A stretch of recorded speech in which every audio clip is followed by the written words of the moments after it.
do you know when a book is ready? Ready to publish, ready to send to an editor, ready in general for other eyeballs to see? This question is something that I think plagues all writers. I think we're all waiting for the heavens to open and Mufasa to appear and say, "It is time." The truth is that never happens. So when you are someone who is riddled with self-doubt or maybe a perfectionist, how do you know when it's time? Hey, I forgot to welcome you to my channel. Welcome. I'm A.K. Mulford. I'm a best-selling author of 26 books, and I love helping writers figure out a process that works for them and connect with other storytellers. So welcome, and I hope this visual is helpful for you. Why am I sat on the floor of my bedroom? I'm on the second floor, and I look out to this big, beautiful tree that's always filled with birds. It gives me a lot of writing inspo. That is why I'm here. Today was mostly cockatoos and bush turkeys and a few rainbow lorikeets. If you're a bird nerd like me, you'll find that interesting. Otherwise, let's skip right on ahead to when do you know if your book is ready? While there is no perfect moment in time, no perfect second, there are ways of knowing. I use a visual that I keep in my head when I'm trying to figure out if I've hit that sweet spot. A few authors have recently mentioned to me that they keep in mind now, and so I thought it might be helpful for you to know as well. So first, you might be asking yourself, isn't more always better? Isn't putting more time into a book always going to produce a better product?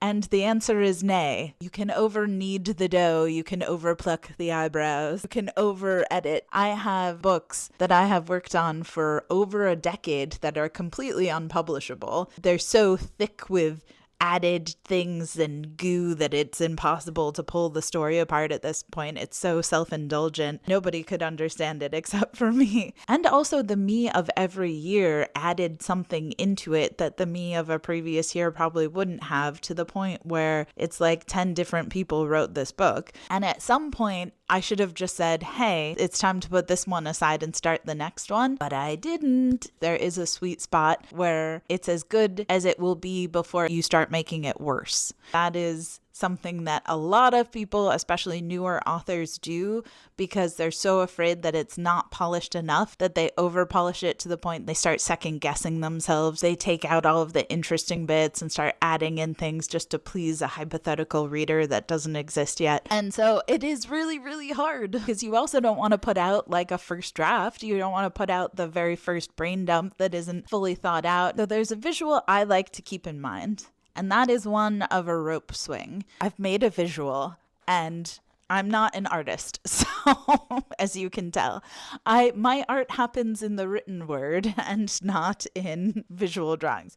But this is my drawing, okay? All right, so just dream with me here for a second, okay? This is the visual. We've got the tree, we've got the land, we've got the river as denoted by these squiggly lines, and if that's not enough, it also says river. And then we've got the rope swing, right? And this is the trajectory of the rope swing. It goes out to the middle of the river, and that's where you want to let it go. Fall into the nice deep water. Most of the rope swings that I've swung on in my life have been rather treacherous. Like, I think back to a lot of the ones I was on as a kid, where you climb onto the rope, and then you start swinging out, and if you let go anywhere along here, you would fall and onto a bunch of rocks and probably get seriously injured. And if you let go here, you wouldn't get like terribly hurt, but you would like get into all the swampy grasses and muck and plants underwater. Please, no, I can't. But then if you get here, perfect. You let go in the deep water and you're like, this was wonderful. I had a great time. But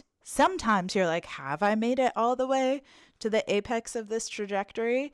I don't know, I'm going to keep hanging on. And then you start swinging back towards danger. This is the thing. I think more people end up on this side of the rope swing than they do on this side. The goal is to release it somewhere in the vicinity of this star. You're never going to pick the perfect day, but you don't want to start swinging back towards land. I see so many authors who should have let it go here. They start swinging back towards land to the point where they get here and they still haven't let go.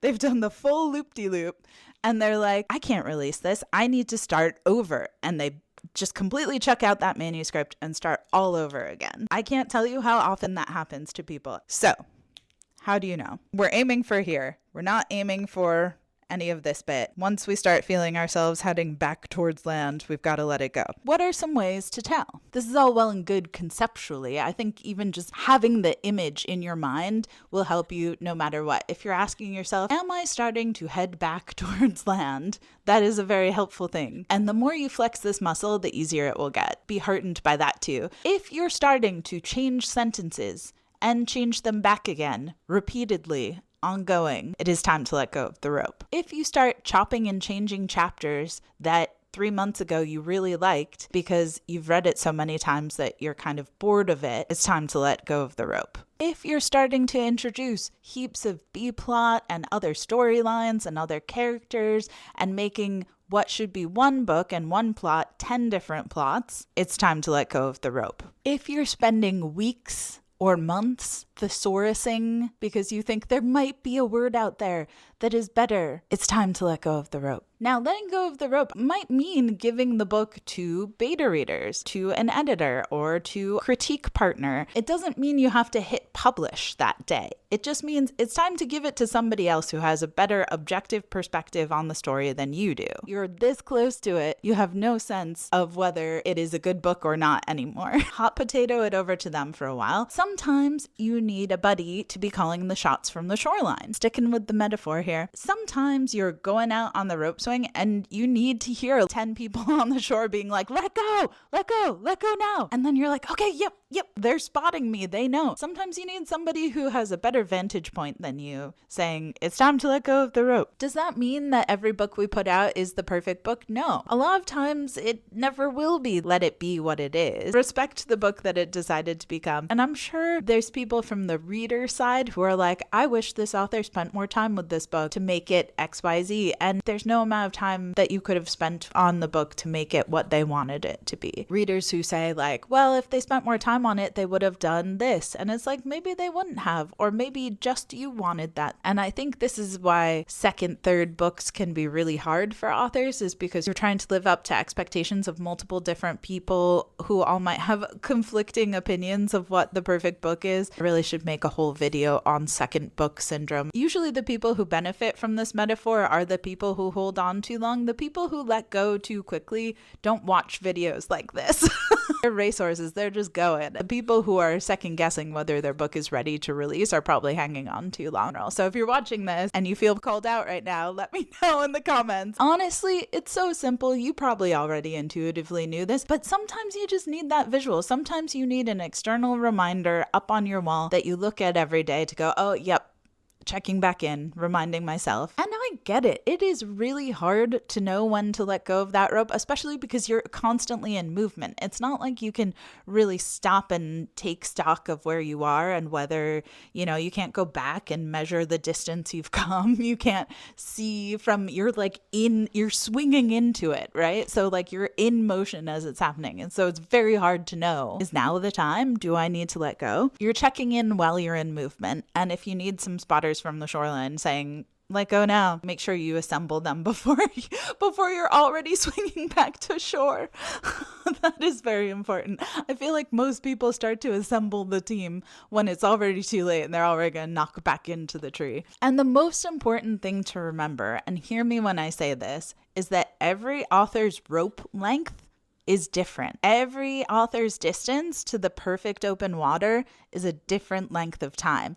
Every book's rope length is different as well. And because the distance to the goal is different for every author, you can't be looking left or right and judging whether it's the right thing to do. You can look at an author who's taken 10 years to work on a book and an author who's taken 10 weeks to work on a book, and they might be jumping at the exact right time. And so it's impossible for you to know whether you should be more like this one or more like that one. You can't be comparing yourself to other authors because everybody has a different sweet spot and a different relationship with their work in progress. I hope you have a better sense of where that open water is now, or at least start keeping your eyes open for feeling out where that might be. If you need to put it up on your wall, put it somewhere. I have writing buddies and friends that I have shared this with who now we say to each other, like, is it time to let go? Is it time to jump in the water? Is this book ready? I hope you found this visual helpful. Maybe not this visual so much. I mean, I tried, right? But I hope the visual in your head, which was much prettier than this one,